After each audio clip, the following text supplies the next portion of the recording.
has a youthful, beautiful face, but what we want to do is we want to lift the cheeks back up.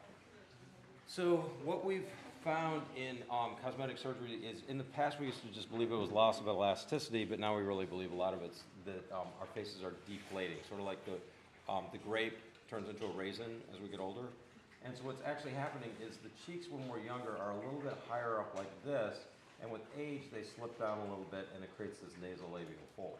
So what we want to do is we want to lift this up to lift up the nasal labial fold and also give a much more youthful appearance. Now you can see none of us are symmetrical, so if, I want the front to come up close so you can see, because you guys don't get to see this. So you can see that we're all a little bit asymmetrical, and if you look at Lori's face, you can see she has a little bit deeper crease here on the right than on the left-hand side. And you can see that the cheek part here is a little bit fuller down by the nasolabial fold on this side than on this side. So we're a little bit asymmetrical. The other thing that happens is we start to lose some of the fullness between the cheek and the eye here. So there's the thin skin here. When we're younger, we have just a little bit more fullness up there, so there's not really a separation. So what we're going to do is we're just going to try to lift up the cheeks a little bit to get some enhancement here. Now, in this situation, Juvederm can be nice because we're going to place it deep.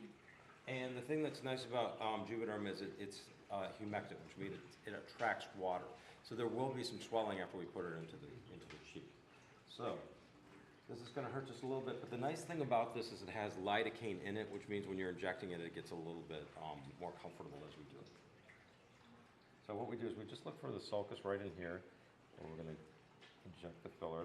We retract to make sure we're not putting it into a blood vessel. Okay, for Lord. That's good. No pain at all. Okay. Put a little bit more in here.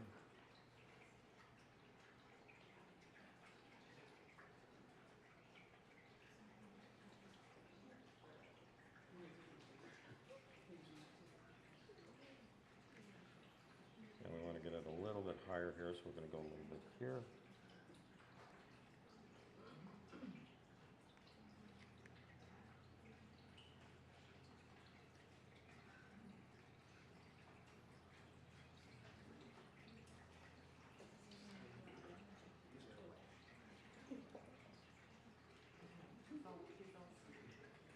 So now, we're going to place a little bit in front of the line here to lift that up as well.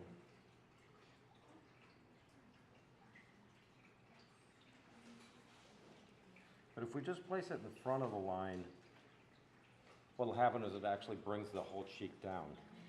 Okay, so now we're going to try to give her a little bit of a bump here because she's starting to get some fine wrinkling there too. So we'll just put a little bit in this area here. And we can squeeze it out just a little bit. So that'll lift the cheek up on the beside the eye here as well. Good. And we'll do a little bit of projection right here. Nice. And then we can add subcision to try to lift this up a little bit as well.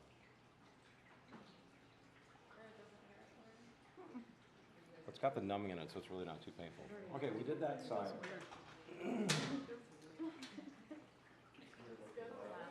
And you can see it lifted the cheek up, and it just makes it look a lot fresher and more youthful. Can you guys see that?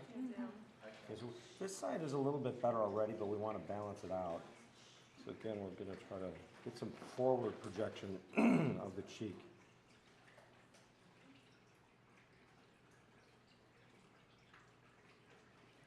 So one of the things we want to do is we want to maintain, excuse me, a heart-shaped face. We want to keep the weight in the upper 2/3 of the face.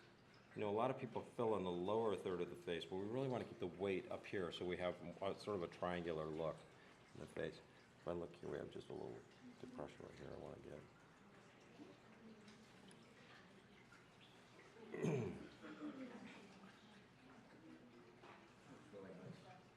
I can definitely see that.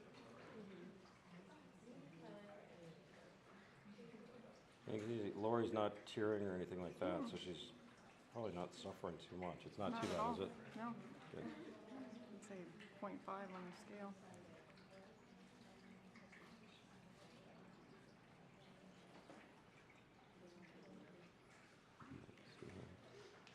You want to get just a little lift on that separation between the cheek and the eye, which isn't as prominent on this side on Lori. A little bit right here.